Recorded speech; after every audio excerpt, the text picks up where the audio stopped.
దేవుని పరిశుద్ధ గ్రంథంలో నుండి దేవుని వాక్యం చదువుకుందాం.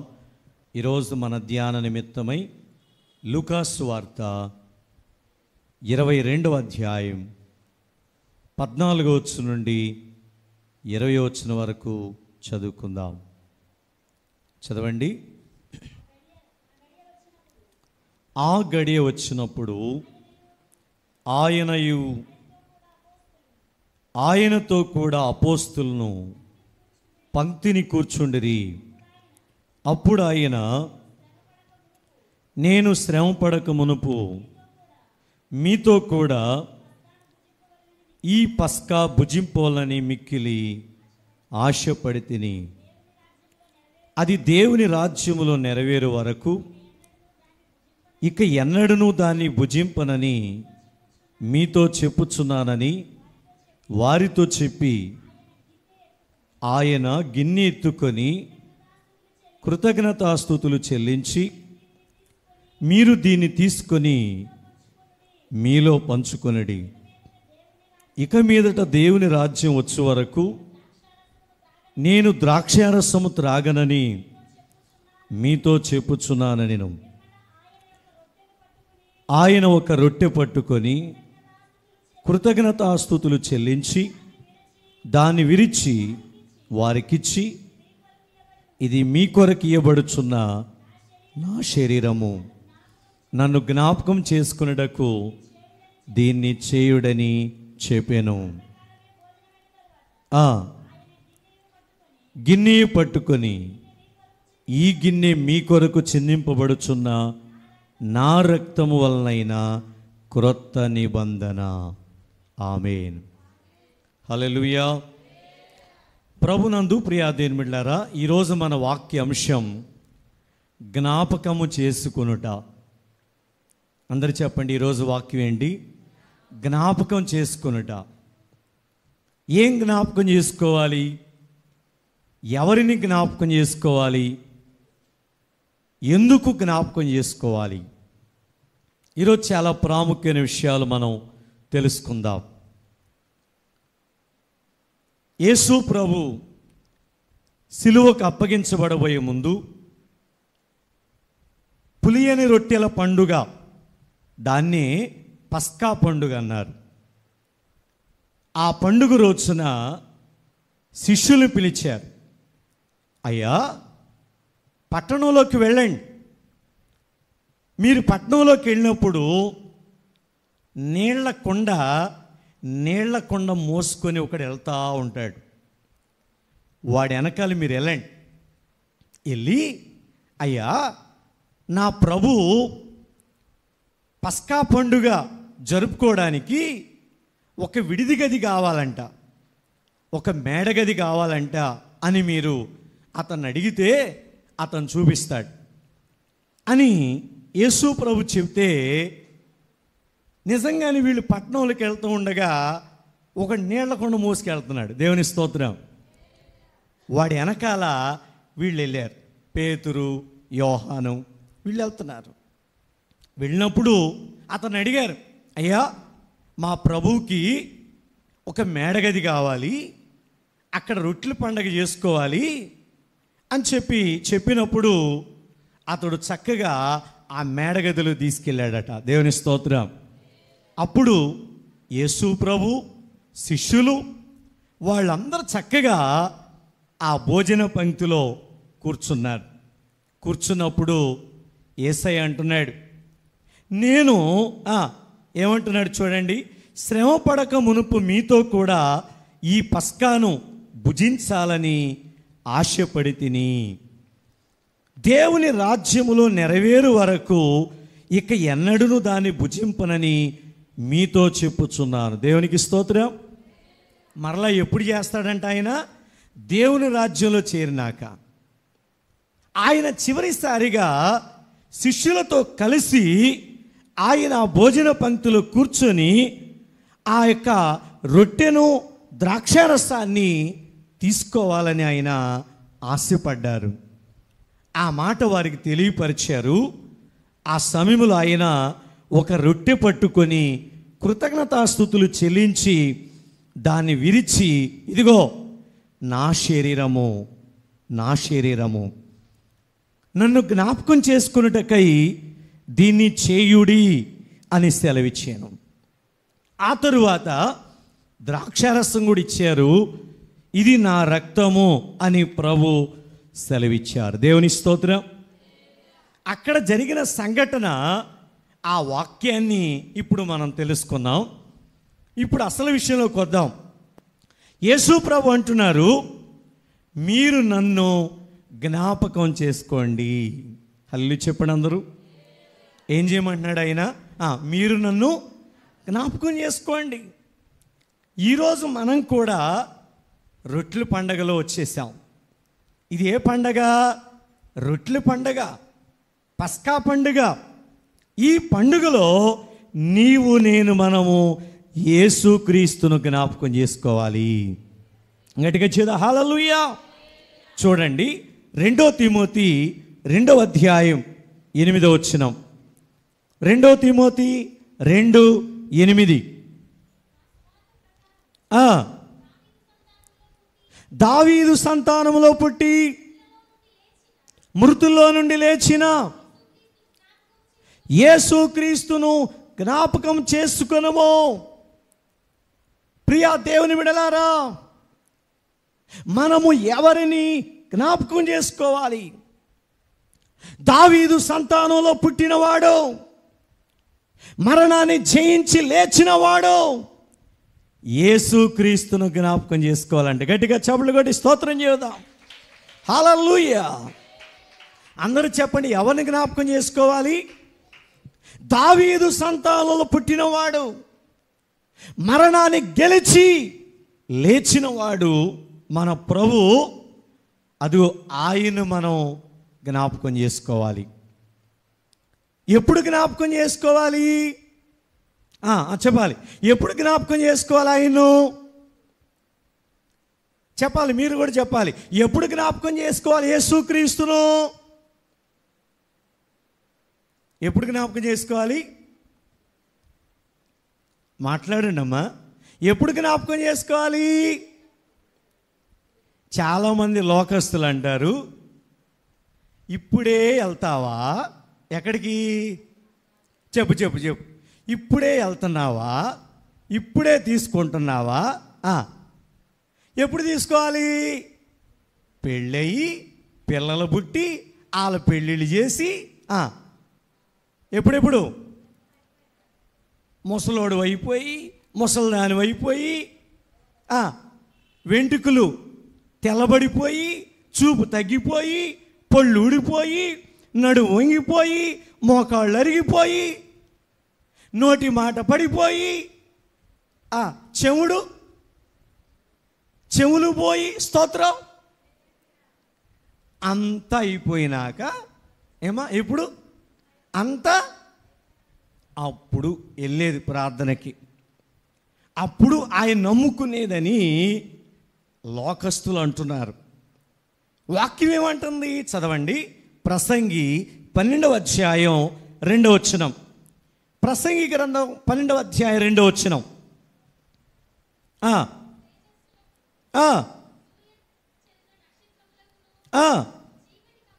చీకటి కమ్మకు ముందే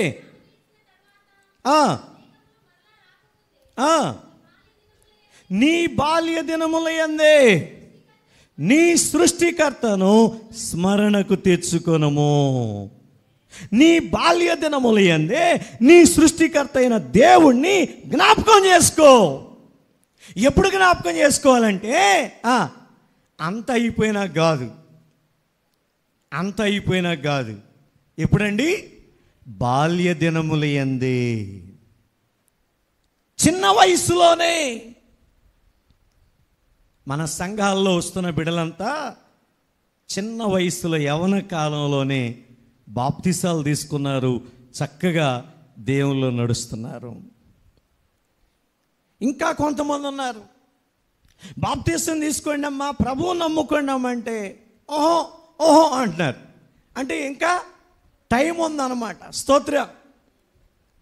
లేదు లేదు, వాక్యం అంటుంది బాల్య దినముల యందే, చిన్న వయసులోనే ఆ ప్రభు నువ్వు జ్ఞాపకం చేసుకో, ఆ ప్రభు నమ్ముకో, ఆయన మార్గంలో జీవించు, ఆయన కొరకు నీవు బ్రతకాలి అని దేవుని వాక్యం తెలియపరుస్తుంది. ఇందాక నేను చెప్పానే, ఈ ప్రసంగి గ్రంథంలో 12వ అధ్యాయం 1 నుంచి 8వ వచనం వరకు చదివితే ఇందాక నేను చెప్పినవన్నీ అక్కడ ఉన్నాయి. ఏమున్నాయి? శరీరం ముడతలు పడకముందే, చూపు తగ్గకముందే, కాళ్ళు చేతులు వణుకు రాకముందే, వెన్నుపూస అరిగిపోకముందే, స్తోత్రం, ఇవన్నీ జరగకముందే, నీ గుండె ఆగిపోకముందే, నీ మూత్రపిండాలు చెడిపోకముందే, చెప్పు ఏం చేయాలి? అన్నీ బాగున్నప్పుడే చిన్న వయసులోనే ఆయన జ్ఞాపకం చేసుకోమంటున్నాడు. దేవునికి స్తోత్రం. గట్టిగా చేద్దాం. హల్లెలూయా, హల్లెలూయా. ప్రియమైన సహోదరి సహోదరుడా, లోకం వైపు చూడొద్దు, అన్యజనుల మాటలు వినొద్దు, దేవుని మాట విను, దేవుని వాక్యం బట్టి నడు. ప్రభు అంటున్నారు, నీ బాల్య దినములు యందే అన్నీ బాగున్నప్పుడే మంచిగా నీవు ఆయన నమ్ముకుంటే ఆయన నీకు మేలు చేస్తాడు. దేవుని స్తోత్రం. గట్టిగా చప్పుడు కొడదా. హల్లెలూయా. ఎందుకు ఆయన మనం జ్ఞాపకం చేసుకోవాలి? ఎందుకు జ్ఞాపకం చేసుకోవాలి? పేతురు పత్రిక 1 పేతురు 2వ అధ్యాయం 21వ వచనం. 1 పేతురు 2:21. క్రీస్తు కూడా ఆయన అడుగు జాడలో నడుచుటకు మాదిరించిపోయాను, పాపము చేయలేదు, ఏ కపటము లేదు, దూషించలేదు, బెదిరించలేదు, దేవునికి తన్ను తాను అప్పగించుకున్నాడు. దేవునికి స్తోత్రం. లోకములో ఎంతోమంది దేవుళ్ళు ఉన్నారు, దేవతలు ఉన్నారు, ఎన్నో ఉన్నాయి. వాటన్నిటిని విడిచిపెట్టి ఎందుకు యేసుక్రీస్తుని జ్ఞాపకం చేసుకోవాలి? ఎందుకు ఆ తండ్రిని జ్ఞాపకం చేసుకోవాలంటే ఆయనలో పాపము లేదు. దేవుని స్తోత్రం. చాలామంది ఉన్నారు గొప్పోళ్ళు, కానీ ప్రతి మనిషిలో పాపం ఉంది. ఈ లోకంలో ఎంత సంపాదించినా, ఎంత గొప్పోళ్ళైనా ప్రతి మనిషిలో పాపం ఉంది. కానీ మన యేసయ్యలో ఏ పాపము లేదు. ఆయన పరిశుద్ధుడు, పరిశుద్ధుడు, పరిశుద్ధుడు. దేవుని స్తోత్రం. రెండవది, ఆయన నోట ఏ కపటము లేదు. ఆయన నోట ఏ కపటం లేదు.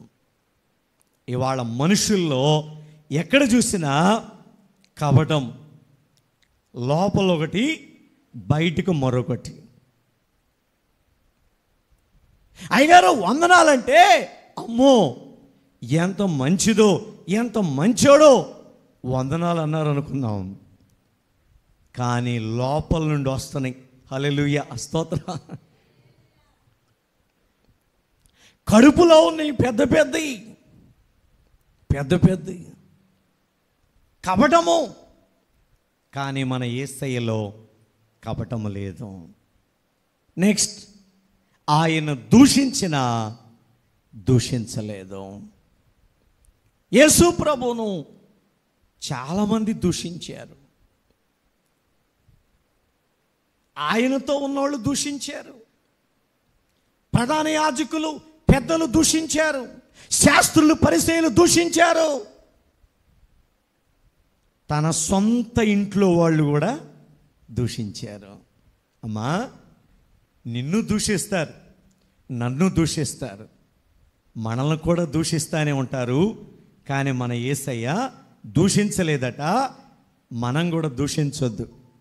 అన్నీ ఎన్నంటారు అన్నీ, కానీ అన్నిటికీ ఒక రోజు లెక్క దేవుడి దగ్గర చెప్పాలి.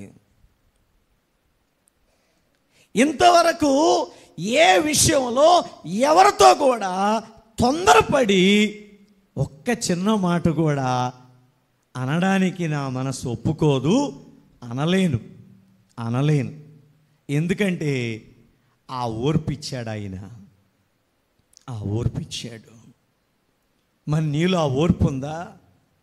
దూషిస్తున్నావా, తిడుతున్నావా, అనేక రకాలుగా నీవు కూడా హేళన చేస్తున్నావా? మన పని కాదది, దేవునికి అప్పగిస్తామే. దేవునికి స్తోత్రం. గట్టిగా చేదా హల్లెలూయా. యేసు ప్రభువును శ్రమ పెట్టారు, కొట్టారు, ఉమ్మి వేశారు, గాయపరిచారు. అయినా ఎవరిని బెదిరించలా. మనం కూడా యేసు ప్రభువులే మౌనంగా ఉండటం మనకెంతైనా మంచిది. నిన్ను దూషించిన వారు, నిన్ను అవమానపరిచిన వారు, నిన్ను కొట్టిన వారు, నిన్ను గాయపరిచిన వారు అందరినీ ప్రభు నీ దగ్గర తీసుకొస్తాడు. ఆమేన్ చెప్పండి. తీసుకొస్తాడా, తీసుకురాడా? చెప్పాలి. తీసుకొస్తాడా? ఆయన తీసుకొస్తాడు. ఎందుకంటే ఆయన గొప్పవాడు. ఆయన తిట్టినోళ్ళు, కొట్టినోళ్ళు, దూషించినోళ్ళు అందరూ మళ్ళీ గుండెలు బాదుకుని ఏడ్చారు. అయ్యో తండ్రి, నీవు రక్షకుడు అని, దేవుడు అని తెలుసుకోలేదు నాయన అని కేకలు పెట్టి ఏడ్చారు. మనం మౌనంగా ఉంటే ఆయన చూసుకుంటాడు. స్తోత్రం. అంతేకాదు, న్యాయముగా తీర్పు తీర్చు దేవునికి తన్ను తాను అప్పగించుకొనెను.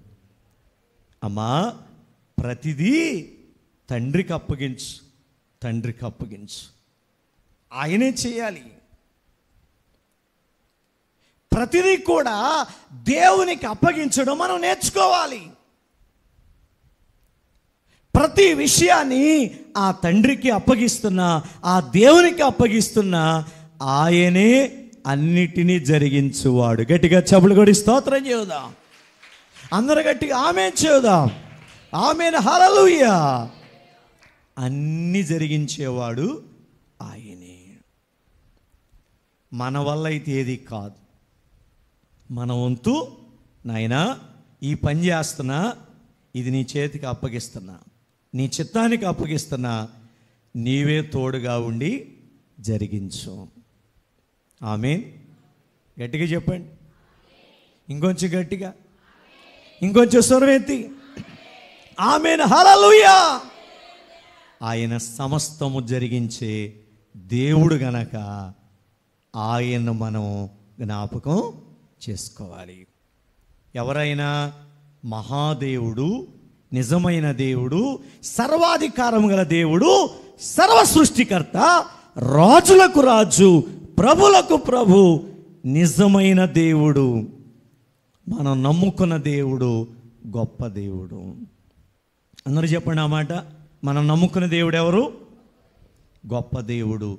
అందుకే ఆయన మనము జ్ఞాపకము చేసుకోవాలి. ఈరోజు ప్రత్యేకంగా ఈ విషయాలను ఎందుకు చెబుతున్నామంటే, ఆయన ఎవరో తెలుసుకుంటే ఆయన జ్ఞాపకం చేసుకోకుండా మనం ఉండలేం. ఆయన గొప్పతనం తెలిసినప్పుడు, ఆయనలో ఉన్న శక్తి మనకు తెలిసినప్పుడు, ఏ రోజు ఏ క్షణం కూడా ఆయన తలవకుండా, స్తుతించకుండా, ఆరాధించకుండా ఉండలేము. హల్లెలూయా. ఏమన్నాడు భక్తుడు? నేనుండాలేనయ్యా, నే బ్రతుకాలేనయ్యా. మోతేస్. నేనుండాలేనయ్యా, నే బ్రతుకాలేనయ్యా, నీవే లేకుండా నేనుండాలేనయ్యా, నీ తోడే లేకుండా నేనుండాలేనయ్యా, రాజా నీ సన్నిధిలో పాడాలి. ఉంటానయ్యా,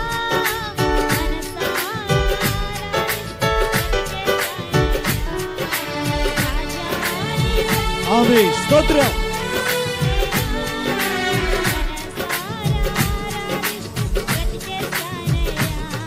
నీ సన్నిధానములో సంపూర్ణ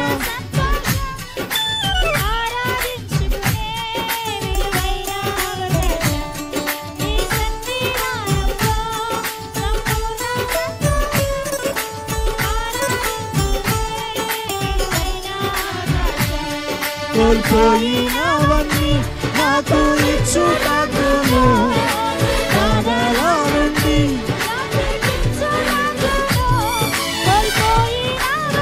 పడు చప్పట్లు చప్పట్లు నీవే రాకపోతే నేనేమైపోదును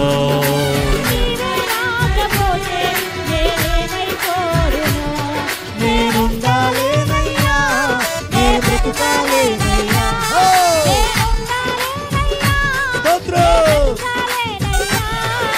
నీవే లేకుండా నేనుండాలేనయ్యా నీ తోడే లేకుండా నీవే లేకుండా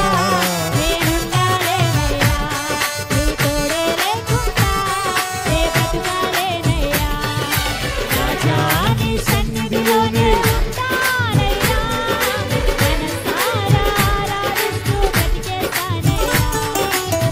పాడాలి పాడాలి గట్టిగా చదివాడు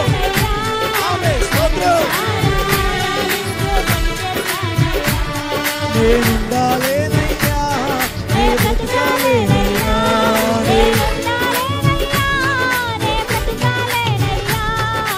నీవే లేకుండా నేనుండాలేనయ్యా నీ తోడే లేకుండా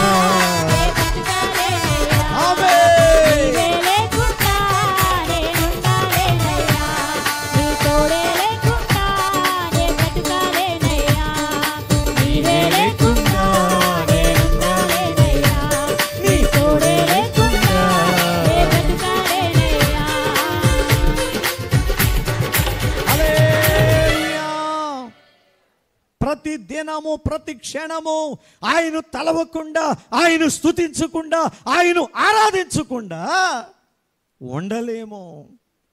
ఆయనను నిత్యం మనము జ్ఞాపకం చేసుకోవాలి. హల్లెలూయా. నెక్స్ట్ రెండో పాయింట్లోకి వద్దాం. నిర్గమాకాండం 20వ అధ్యాయం 8వ వచనం.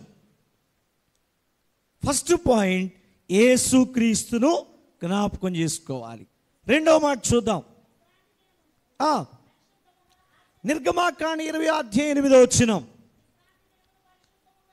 విశ్రాంతి దినమును పరిశుద్ధముగా ఆచరించుటకు జ్ఞాపకం ఉంచుకొనుము. రెండవ మాట, విశ్రాంతి దినమును పరిశుద్ధంగా ఆచరించుటకు జ్ఞాపకం చేసుకో. ఏం జ్ఞాపకం చేసుకోవాలి? విశ్రాంతి దినం. విశ్రాంతి దినం ఎప్పుడు? పాత నిబంధన ప్రకారం శనివారం విశ్రాంతి దినం. పాత నిబంధన. క్రొత్త నిబంధన ప్రకారం పరిశుద్ధ దినం, విశ్రాంతి దినం ఆదివారం. దేవుని స్తోత్రం. దేవుని యొక్క వాక్యాన్ని బట్టి ఆదివారమున ప్రత్యేకముగా దేవుని మందిరంలో, దేవుని సన్నిధిలో మనం ఆరాధించాలని, ప్రార్థించాలని, ప్రభు బలలో పాల్గొనాలని, వాక్యం వినాలని జ్ఞాపకం చేసుకో. విశ్రాంతి దినం మర్చిపోతున్నారు. వారంలో ఒక్క రోజైనా, ఒక్క పూటైనా ఉపవాసం ఉండండి, ప్రార్థన చెయ్యండి అని చెప్పాను. అయ్యా, వారంలో ఎప్పుడు ఉండాలి? శుక్రవారం అయినా ఉండు, లేదా శనివారం అయినా ఉండు. వారంలో ఒక్కరోజు. బాప్తీసం తీసుకున్న ఎన్ని సంవత్సరాలు అయిందో, అయ్యా వారానికి ఒక్కరోజు నేను ఉపవాసం ఉండి ప్రార్థన చేసుకుంటున్నాను అన్న వాళ్ళు చేతులు ఎత్తండి. ఒక్కరోజే. అమ్మో, వారమంతా ఉండ మళ్ళా ఒక్కరోజే. ఆ ఒక్కరోజు కూడా ఒక పూటే. స్తోత్రం. ఒక్క పూటే. 4 చేతులా? 4 చేతులా?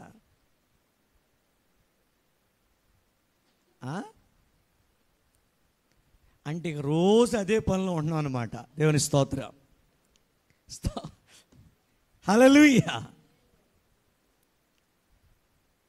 శుక్రవారం ఆయన సిలువలో చనిపోయిన రోజు,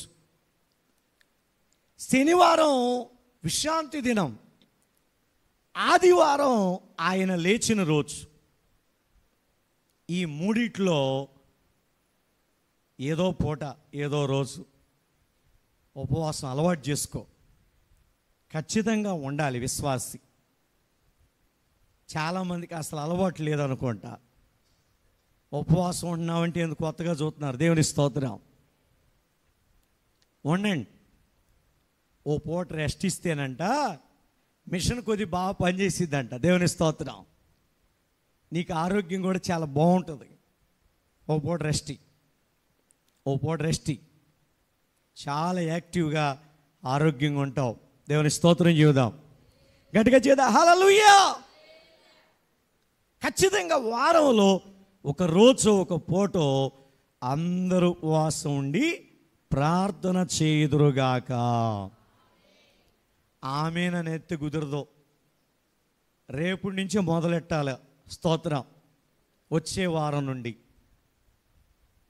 శుక్రవారం ఉంటానయ్యా ఉపవాసం అని ఎంతమంది తీర్మానం చేస్తున్నారు? శుక్రవారం రైట్. శనివారం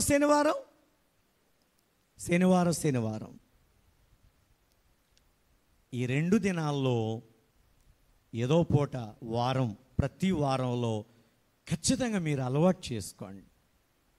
ఒక్క పూట ఉపవాసం ఉండి ప్రార్థన చేయలేకపోతున్నావా? దేవుడు అంటున్నాడు, జ్ఞాపకం చేసుకో, ఆయన ఆరాధించు, ప్రార్థన చేయి. ఎందుకు విశ్రాంతి దినం పరిశుద్ధ దినంగా ఆచరించాలి? దేవుని మందిరంలో ఉండాలి. చదవండి 84వ కీర్తన 4వ వచనం. 84వ కీర్తన 4వ వచనం.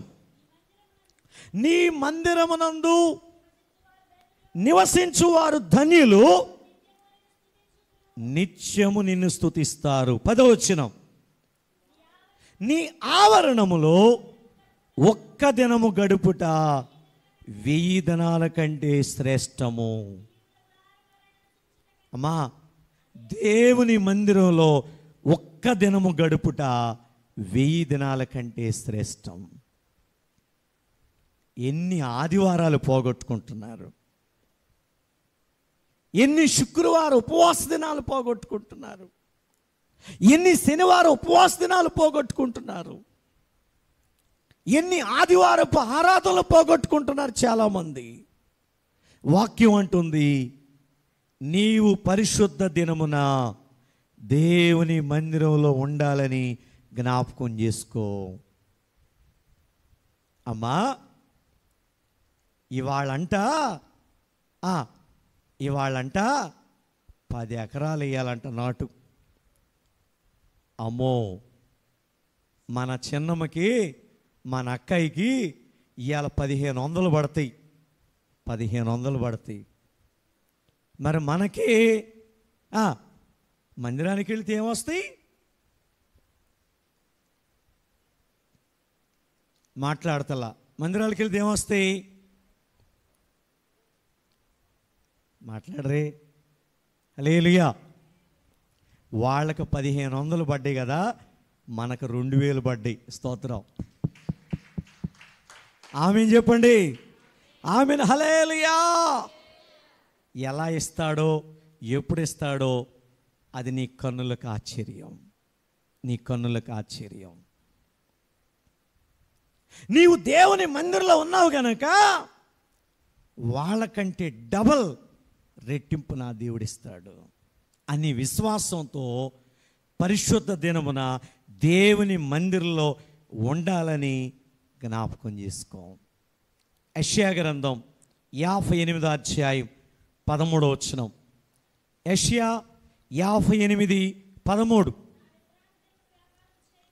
విశ్రాంతి దినమున వ్యాపారం చేయకుండా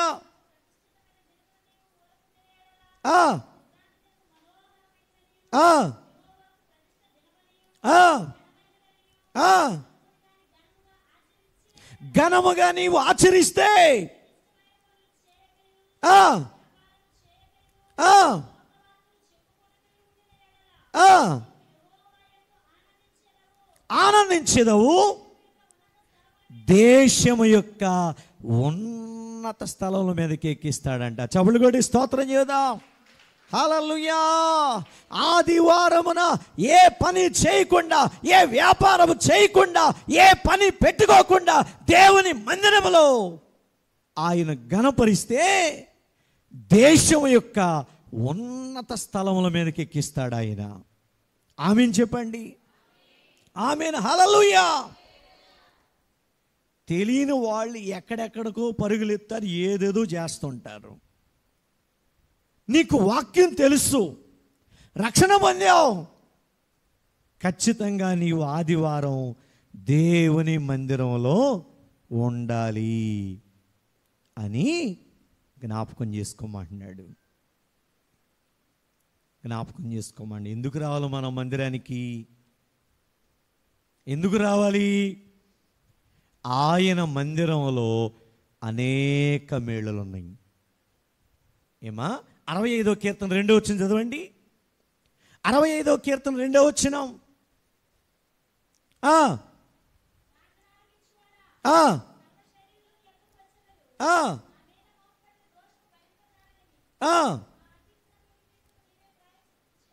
దేవుని మందిరములో అనేక మేళలు ఉన్నాయని చెప్తాడు. 4వ వచనం, నీ ఆవరణములో నివసించున్నట్లు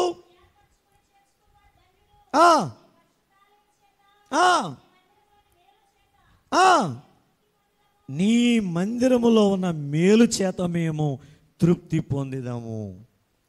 దేవుని మందిరంలో ఎందుకు ఉండాలంటే అనేక మేలులు దేవుని మందిరంలో ఉన్నాయి. అమ్మా, అయ్యా, నీకు ఆరోగ్యం కావాలా? దేవుని మందిరానికి వస్తే ఆరోగ్యం ఇస్తాడంట ఆయన. నీవు అప్పుల్లో సమస్యలు ఉన్నావా? దేవుని మందిరంలోకి వస్తే నీ సమస్యలు తీరుస్తాడు. నీ చదువులో, నీ ఉద్యోగంలో, నీ వ్యాపారంలో, నీ పంటల్లో, నీ పనుల్లో అన్నిట్లో తోడుగా ఉండి సమృద్ధిగా దీవించునుగాక. ఆమేన్. నువ్వు దేవుని మందిరంలో ఉంటే నీ పనులన్నీ దీవిస్తాడు ఆయన. అనేక మేళ్లతో తృప్తిపరుస్తాడు. దేవుని మందిరంలో అనేక మేళ్ళు ఉన్నాయి. అందుకే దేవుని మందిరానికి రావాలి. కలవరమున్న, కలతలున్న, రోగాలున్న, సమస్యలున్న అన్ని నా ప్రభు తొలగించునుగాక. ఆమేన్. అందుకే ఆయన పాట రాశాడు. ఏమని? కలవరమైనా, కలతలు ఉన్నా, కలవరమైన కలతలు ఉన్నా తొలగిపోవును, ఆలయాన చేరిన కలుగు సుఖములో మందిరములోనికి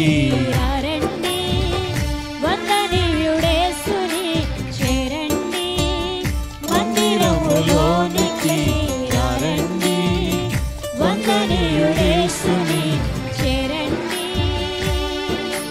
కలవరమైన కలతలు ఉన్నా, కలవరమైన కలతలు ఉన్నా తొలగిపోవును, ఆలయాన చేరిన కలుగు సుఖములు ఆ ప్రభుని వేడిన మందిరములోనికి రండి, వందనీయుడేసుని చేరండి. మందిరములోనికి రండి, వందనీయుడేసుని చేరండి. హల్లెలూయా. నెక్స్ట్ 3వ పాయింట్లోకి వచ్చేద్దాం. ప్రకటన గ్రంథం 2వ అధ్యాయం 5వ వచనం. ప్రకటన 2:5. నీవు ఏ స్థితిలో నుండి పడితేవో జ్ఞాపకం చేసుకొని మారు మనసు పొంది ఆ మొదటి క్రియలను చేయుము. ఒకటి, యేసుక్రీస్తును జ్ఞాపకం చేసుకోవాలి. రెండవదిగా పరిశుద్ధ దినమున దేవుని మందిరములో ఉండాలని జ్ఞాపకం చేసుకోవాలి. మూడో మాట అంటున్నాడు, నీవు ఏ స్థితిలో పడిపోతావో జ్ఞాపకం చేసుకో. ఎక్కడ పడిపోయావు? ప్రభు నమ్ముకున్నావు, రక్షణ పొందావు, దేవుని సన్నిధికి వస్తున్నావు, కానీ చాలామంది పాపంలో పడిపోతున్నారండి. పాపాన్ని మానుకోలేకపోతున్నారు. కొంతమంది త్రాగుళ్ళు పడిపోతున్నారు, త్రాగుడు మానలేకపోతున్నారు. ఉన్నారా?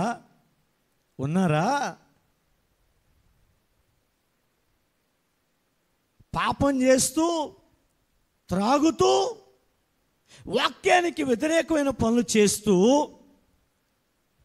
ప్రభు బలలో చేయి వేయాలంటే వేస్తావా? వేయగలుగుతావా? గుండె దడ వణుకు రావాలి, షేక్ అయిపోవాలి. ఎందుకు? అగ్నితో కూడింది అది. ఆ రొట్టెలే, ద్రాక్షారసమేలే అనుకుంటే చాలా ప్రమాదం, చాలా ప్రమాదం. అందుకే చాలామంది రాలేకపోతున్నారు, తీసుకోవట్లా. కారణం ఇంకా కొన్నిట్లో వాళ్ళు పడిపోయారు, జారిపోయారు. ఈరోజు ప్రభు అంటున్నాడు, ఎక్కడ పడిపోయావో ఒక్కసారి జ్ఞాపకం చేసుకుని సరిచేసుకో.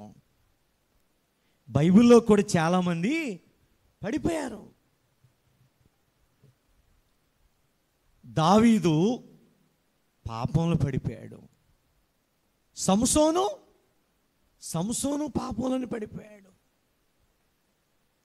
ఇంకా మనం చూస్తే మోషే మాటల్లో పడిపోయాడు. తిట్టాడుగా, ఇజ్రాయెల్ని తిట్టాడు, ద్రోహులారా అని అనేక మాటల్లో తొందరపడ్డాడు. చాలామంది బూతులు, చెడ్డ మాటలు, చాలామంది మాటల్లో పడిపోతున్నారు. అయ్యా, నేను దేనిలో పడిపోవాలా? నేను అన్నిట్లో బాగున్నానయ్యా అన్నవాళ్ళు చేతులు ఎత్తండి.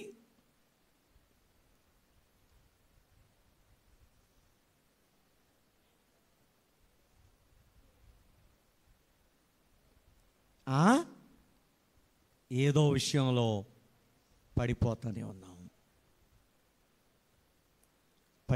ఉన్నాం. ప్రభు అంటున్నారు, ఎక్కడ పడిపోయావు, ఏ విషయంలో పడిపోయావు ఒక్కసారి జ్ఞాపకం చేసుకో. ఆయన శరీరంలో, ఆయన రక్తంలో పాల్గొనే ముందు నువ్వు ఎక్కడ పడిపోయావో, ఏ విషయంలో పడిపోయావో జ్ఞాపకం చేసుకో. ఆకాను, గెహాజీ, అననీయ, సపీరా డబ్బు విషయంలో పడిపోయారు. నయమాను కుష్ఠరోగం పోతే వస్తా బోల్ డబ్బులు తెచ్చాడు, బంగారం తెచ్చాడు. ఎలీషా వద్దంటే గెహాజీ వెళ్ళి తెచ్చుకున్నాడు. ఏమైంది? కుష్ఠరోగం వచ్చింది. ఒకటితో పోయిందా? ఇంటిల్ల పాది మొత్తానికి వచ్చింది. ఆకాను, వద్దురా నాయన, శపితమైన ముట్టుకోవద్దురా అంటే తెచ్చుకుని గుడారంలో దాచిపెట్టుకున్నాడు. ఒకడినే చంపారా? ఇంటి మొత్తాన్ని చంపారా? ఇంటి మొత్తాన్ని రాళ్లతో కొట్టి చంపి ఒక పెద్ద కొట్టేశారు. ఆకోరు లోయ. ఇంకెవరు? అననీయ, సపీరా పేతురు గారి దగ్గరికి వచ్చారు. అయ్యా అయ్యారు, ఇగో ఇంతకే అమ్మాం.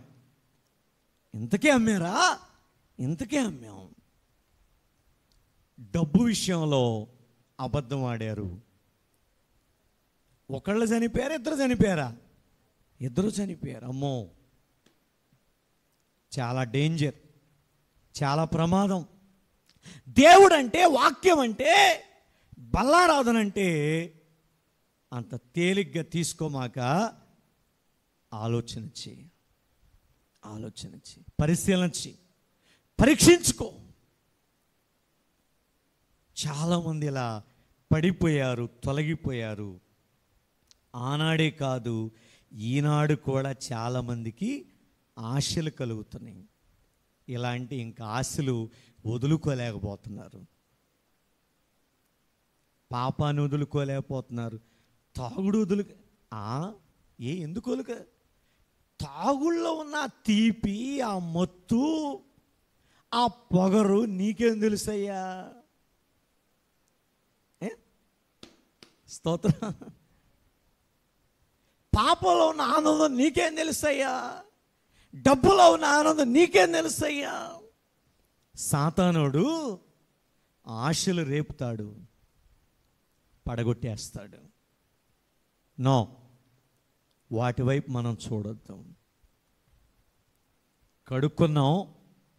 కడుక్కున్నాం, దేవుడు మనల్ని పరిశుద్ధపరిచాడు. ఆ పరిశుద్ధతను యేసయ్య వచ్చే వరకు కాపాడుకుందాం. స్తోత్ర జీవితం. చేతులు ఎత్తి గట్టిగా చూద్దాం, ఇంకొంచెం గట్టిగా చూద్దాం, ఇంకొంచెం గట్టిగా హల్లెలూయా. కనుక నువ్వు ఎక్కడ పడిపోతున్నావు? అమ్మా, కుటుంబంలో తగాదలు ఆడమాకండి, పోట్లాట ఆడమాకండి, గొడవలు పెట్టుకోమాకండి, కొట్టుకోమాకండి. అమ్మా జాగ్రత్త అమ్మా, కొంచెం ఆగండి, కొంచెం ఓర్చుకోండి. తగాదాడుతున్నావు, బాగా తిడుతున్నావా? ఆటలో ఫస్టే. స్తోత్రం. ఆటలో ఫస్టే, ఏమాత్రం వెనక తగ్గేదిలే. జాగ్రత్త. యేసయ్య నమ్ముకున్నాం, ఆయన ప్రేమను చూపెట్టు. ఆయనలాగా నిన్ను కూడా నీవు తగ్గించుకోవాలి. నేను ప్రతి ఒక్కరి ఎదుట తగ్గించుకుంటున్నా. దైవజనుడైన ఏదో ఒక మామూలు సామాన్య ఒక వ్యక్తిలాగానే మీ అందరి ఎదుట తగ్గించుకుని మీలా నడుచుకుంటూ ఉంటా. ఎందుకని తగ్గించుకోవాలి? యేసయ్యే తగ్గించుకున్నాడు, మనం ఏ పాటి వాళ్ళం? నువ్వు కూడా తగ్గించుకో, నీ ప్రవర్తన మార్చుకో, నీ క్రియలు మార్చుకో. ఒకవేళ ఎక్కడైనా పడిపోతే ఒక్కసారి సరిచేసుకో. వాక్యం అంటుంది, ఏ స్థితిలో పడిపోతావో జ్ఞాపకం చేసుకుని మారు మనసు పొందు. హలో, మారు మనసు పొందు. నాకు ఎవరున్నారు? నన్ను అడిగేవాళ్ళు ఎవరున్నారు? నాకేం జరగట్లా, అంతా బాగానే ఉంది అనుకుంటున్నావా? ఒక రోజు వచ్చింది, ఆ రోజు ఇక ఎవ్వరూ ఆపలేరు, ఎవరి వల్ల కాదు. ఇప్పుడు బాగానే ఉండొచ్చు, తరువాత ఏం జరుగుద్ది ఎవరికి తెలియదు. జాగ్రత్త. దేవునికి భయపడండి, వాక్యానికి భయపడండి, మారు మనసు పొందండి. మీ యొక్క జీవితాన్ని సరిచేసుకోమంటున్నాడు దేవుడు, సరిచేసుకోమంటున్నాడు. దావీదు జీవితంలో అమ్మా ఒక్క చూపుకి బిల్ల బీటుకు పడిపోయాడు. హల్లెలూయా. ఒక్క చూపుకే 50 సంవత్సరాల వయసు అంటే అప్పుడు దావీదు గారికి. హలో, మేడ మీదకి వెళ్ళాడు, తిన్నా దరక్క మేడ మీదకి వెళ్ళి అటు ఇటు తిరుగుతా ఒక్క చూపుకి బిల్ల బీటు పడిపోయాడు. స్తోత్రం. ఎవరో దావీదు. మరి యోసేపు, దావీదు 50 సంవత్సరాల వయసులో పడిపోతే యోసేపు 20 సంవత్సరాల కుర్రోడు. 20 సంవత్సరాల కుర్రోడు, ఎవరు లేరు, అవకాశం వచ్చింది, పాపం చేయొచ్చు, కానీ నా దేవునికి విరోధంగా నేను పాపం చేయను. 20 సంవత్సరాల కుర్రోడు ఫాస్టా, 50 సంవత్సరాల కుర్రోడు నడి వయసుడు ఫాస్టా? స్తోత్రం చెప్పండి. 50 సంవత్సరాలు పడిపోయాడు, 20 సంవత్సరాలు కాపాడుకున్నాడు. అందుకని ఈయన దేశానికి ప్రధానమంత్రి అయ్యాడు యోసేపు. దేవుని స్తోత్ర. హల్లెలూయా. జాగ్రత్త, పడిపోకుండా కాపాడుకోమని దేవుడు మరొకసారి హెచ్చరిస్తున్నాడు. సంసోను నా అంత బలంగల్లోడు లేడనుకున్నాడు. చివరికి 2 కళ్ళు తోడేశారు, ఓ పెద్ద గానుగా తిరగలిచ్చారు, ఇసురుతున్నాడు. ఎంత దారుణమైన స్థితిలోకి వెళ్ళిపోయాడు. ఈరోజు ఈ మాటలు వింటున్న దేవుని బిడ్డలారా, మనం ఎలా ఉన్నాం? చాలామంది ప్రేమలో, భక్తిలో, విశ్వాసంలో పడిపోతున్నారు. అయ్యా, నేనెక్కడ పడిపోయానో, ఎక్కడ జారిపోయానో నన్ను క్షమించు, నన్ను క్షమించయ్యా అని ఈరోజు మన దేవుని ఎదుట ఒప్పుకుందాం, సరిచేసుకుందాం. దేవుడు నీతో మాట్లాడి ఎన్ని రోజులైంది? ఆయన నీతో మాట్లాడుతున్నాడా? కళ ద్వారా మాట్లాడుతున్నాడా? దర్శనాల ద్వారా మాట్లాడుతున్నాడా? అయ్యో తండ్రి నాయన అంటే ఆ రోజే కల్లో కనపడేవాడే, ఆ రోజే నీకు ఒక మంచి దర్శనం వచ్చేదే. ఏమైపోయినాయి అమ్మా దర్శనాలు? ఏమైపోయినాయ్యా కళలు? దేవుడు ఎందుకు మాట్లాడుతలేదు అంటే నువ్వు ఆయన రూట్లోంచి తప్పిపోయావు, తొలగిపోయావు, దేవుని భక్తుల తొలగిపోయావు గనక దర్శనాలు లేవు, కళలు లేవు, స్వరం వినపట్లేదు, ప్రార్థన లేదు. అందుకే కమ్మగా తిని నిద్రపోతున్నావు గురకబెట్టి. స్తోత్రం. హల్లెలూయా చెప్పు, చేతులు గట్టిగా చెప్పు. హల్లెలూయా. దేవుడు మాట్లాడుతున్నాడా? దేవుడు నీతో మాట్లాడుతున్నాడా? ఆయన స్వరం నీకు వినబడుతుందా? ఆయన దర్శనాలు చూస్తున్నావా? లేదే. ఆ అగ్ని, ఆ మంట లేదే, ఆ శక్తి లేదే. కారణం ఎక్కడో ఇంకా నువ్వు పడిపోతున్నావు, తొలగిపోతున్నావు.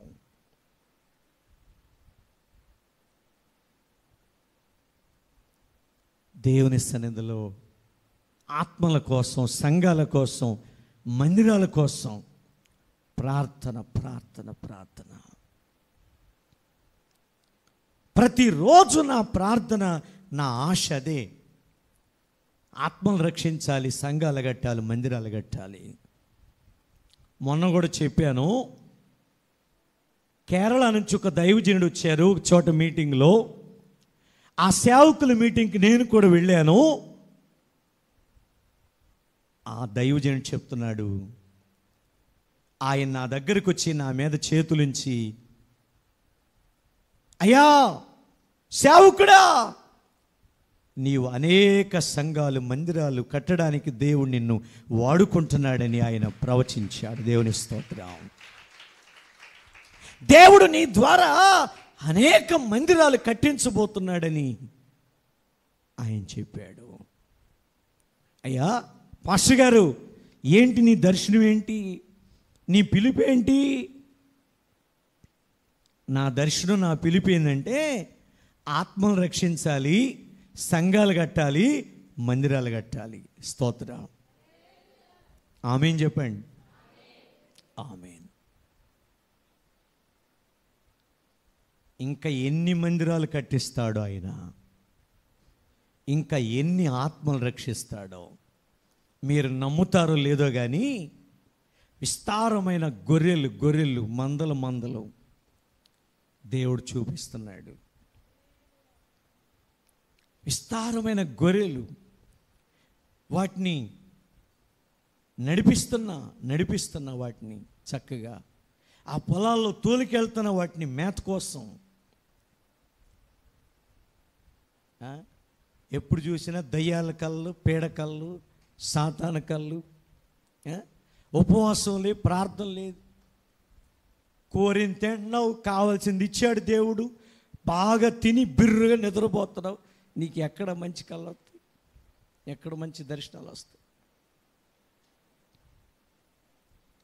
మరొకసారి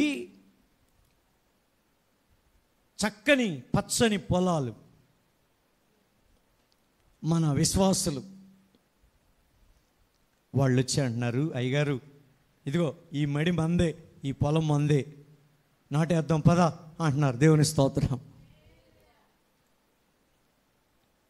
ఎస్, అదే మన దర్శనం, అదే మన పిలుపు. అమ్మా, ఏంటా మళ్ళేంటి, ఏంటా నాటేంటి, ఏంటా గొర్రెలేంటి?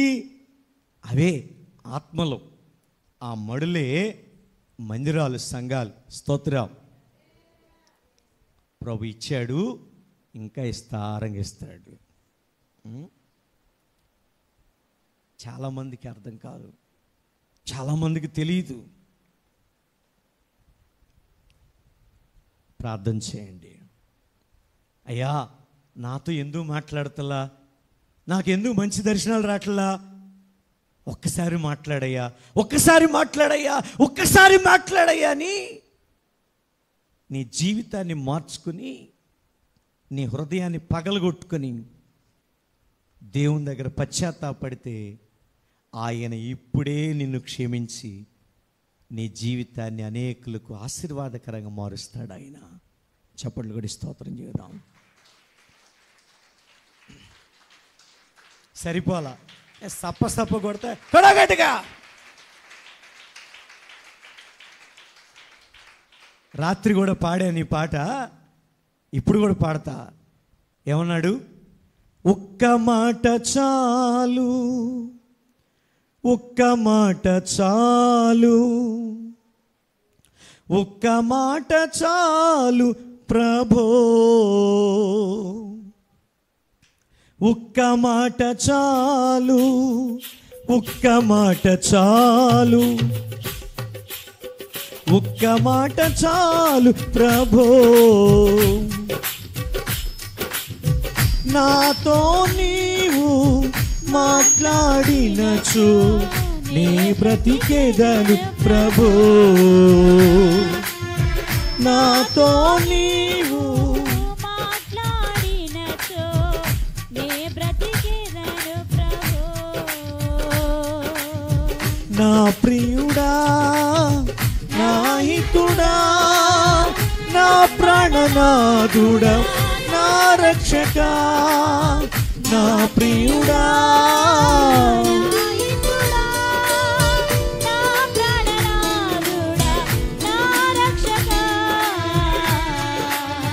నాతో నీవు మాట్లాడినచు నీ బ్రతికేదను ప్రభో,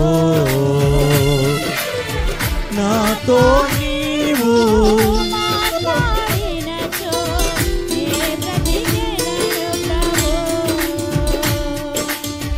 తప్పిపోయినాను, తరలి తిరిగినాను, కొద్ది నుండి వేరై అద్దు మీరినాను, తప్పిపోయినాను, తరలి తిరిగినాను, కొద్ది నుండి వేరై అద్దు మీరినాను. లేదు నీదు స్వరము నిన్ను అనుసరింపన్, ఎరుగనైతి మార్గం లేదు నాకు గమ్యం,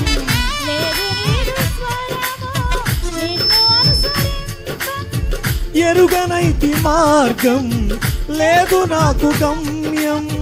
ఒక్క మాట చాలు, ఒక్క మాట చాలు, ఒక్క మాట చాలు ప్రభో,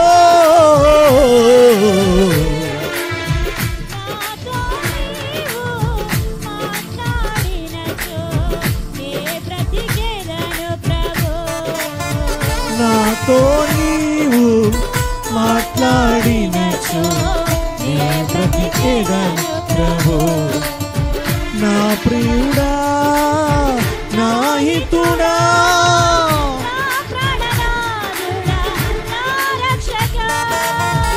చప్పట్లు కొడదాం.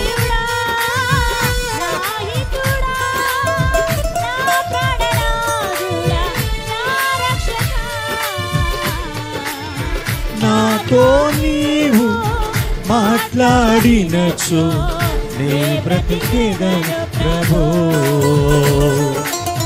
నాతో నీవు మాట్లాడినచో నీ బ్రతికేదను ప్రభు. ఒక్క మాట చాలు, ఒక్క మాట చాలు, ఒక్క మాట చాలు ప్రభు. ఒక్క మాట చాలు, ఒక్క మాట చాలు, ఒక్క మాట చాలు ప్రభు.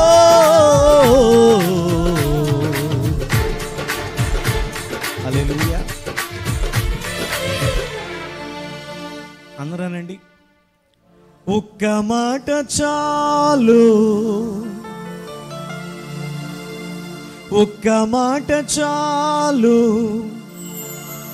ఒక్క మాట చాలు ప్రభో.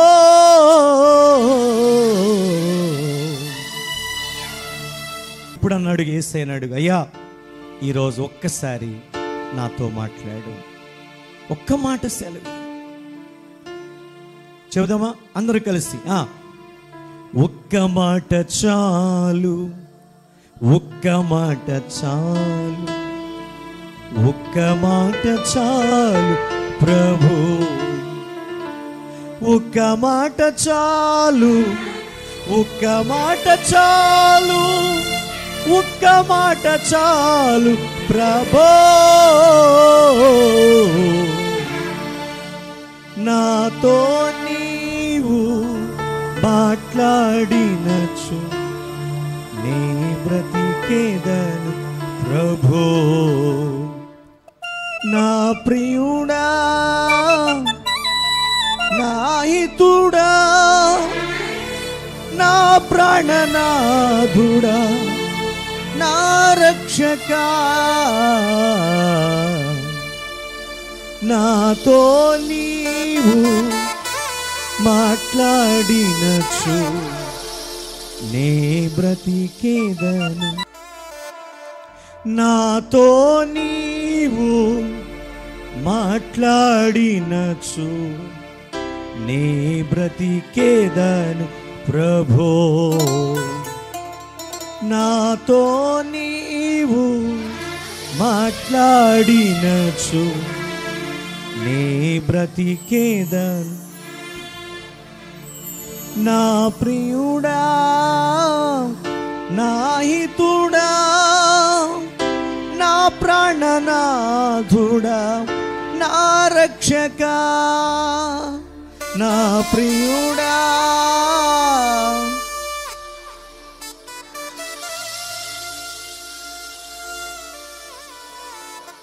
నా రక్షకా.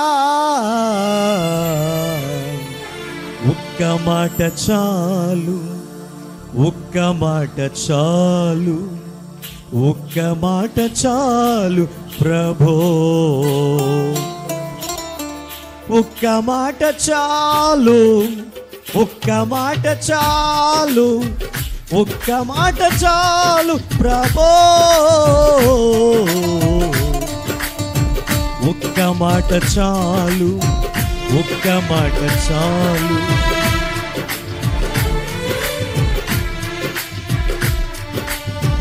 ఒక్క మాట చాలు, ఒక్క మాట చాలు, ఒక్క మాట చాలు ప్రభో.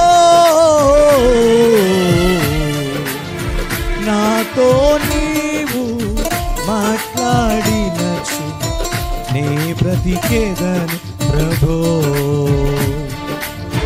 నాతో నీవు మాట్లాడినచో